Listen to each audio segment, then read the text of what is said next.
Hi, welcome to 2020 Tasty Treats with GourmetQuilter. I'm Susan Clare, GourmetQuilter, and we're doing a series this time, a 20-part series from the Leftovers Pantry. So this is fabric leftovers we're talking about, and they are of course delicious because the GourmetQuilter only really would work with delicious fabrics.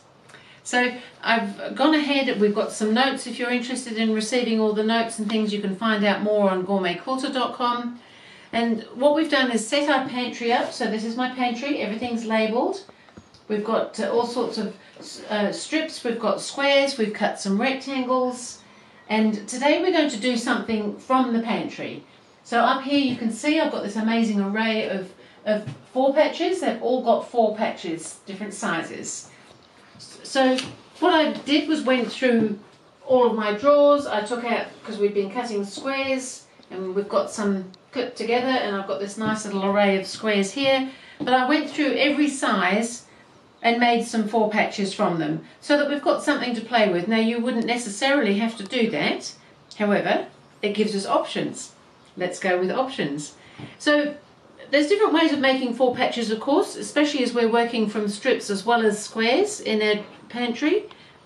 So to make a 4 patch, we just need 4 squares basically, and it can be any size square, but they all 4 need to be the same to make a 4 patch like this.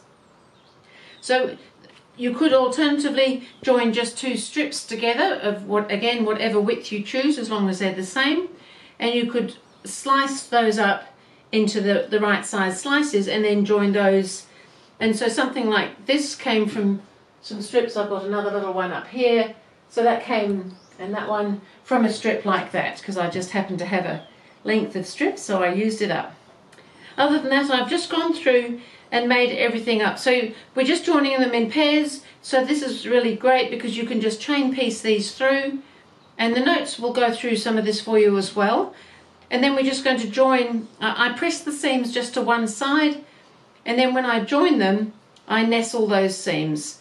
So I probably don't even need to sew it to show you. I'm sure you know how to make a 4 patch, but if the seam's going one way underneath and the other way on top, they will just sit really nicely. You can feel where they're nestling, and you get these nice points in the center. Now you may have loads of particular fabrics that you want to use up and make several of the same thing.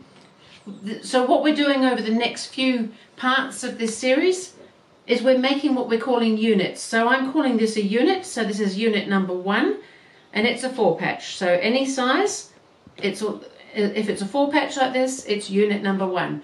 And that's because we're going to start putting the units and things into other things later on, and it was easier to give them a name like a unit than some other name. But it is a 4 patch. So as you can see, I've gone through all the different sizes, and it's been a huge amount of fun, and it's largely random. I've got some where I've got more of the same fabrics in my drawers, so I've just done them that way. Sometimes they're totally random, sometimes they're quite organized.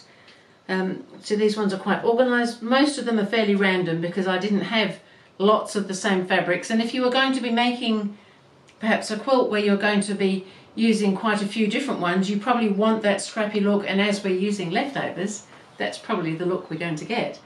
So I would also suggest that you do go through and make yourself several from all the different sizes, so that we can have a little play later on. I've been storing my notes in a folder here, so I thought it might be a good idea to keep a sample of a 4 patch, or of a unit 1 if you like. So, and we'll do that with the other units as we get to them as well. And this will just help you perhaps remember. Sometimes we forget little things, it triggers off other thoughts sometimes. So in the notes this time, it's all about how to make unit 1 the 4 patch, and a little page that you could pop in your folder with a sample of any size you choose that happens to fit on your page. So really this time we're just going through making unit 1, make lots of 4 patches so that we can have some playtime. The other thing I did just want to mention as we're using up leftovers was when we often get small amounts left. We can see what colour I use a lot of on our spools of thread. So let's use those up as well. Seeing as we're doing the leftovers, let's really get right into it. They can be a little bit hard to use, so what I often do is I'll wind that amount onto a bobbin rather than work with it from the top, and I'll just use the short lengths up on the bobbin end of my threads so that they get used up. Otherwise we can have lots and lots of spools with little bits on that we don't really want to start using because we know we're going to be using more, and so it goes on. What can happen, of course, is that you've only got a small amount on a bobbin, and we do get a little frustrated sometimes when our bobbins run out. However, if we've gone in with the right mindset that we know we're using it up and this is a good thing, that the bobbin is going to run out soon, then we're ready for it. And you could have a few, if you've got a few bobbins that need using up as well. It's another way of using up all sorts of ends on bobbins and on thread spools. I often have different colours and things, and because we're using random colours, the colour of the thread that we're using in general won't be an issue. It doesn't show through generally, so you can use up ends on bobbins, ends of spools. Let's use these as part of our leftovers as well. So go ahead, make some 4 patches, and then we're going to be doing some other units as well coming up, and so that we can then do some different things with this amazing pantry that we're developing. How fun is it to have a pantry? We'll all just want a leftovers pantry now. So that was it. Make some units, and I will see you again with part 6.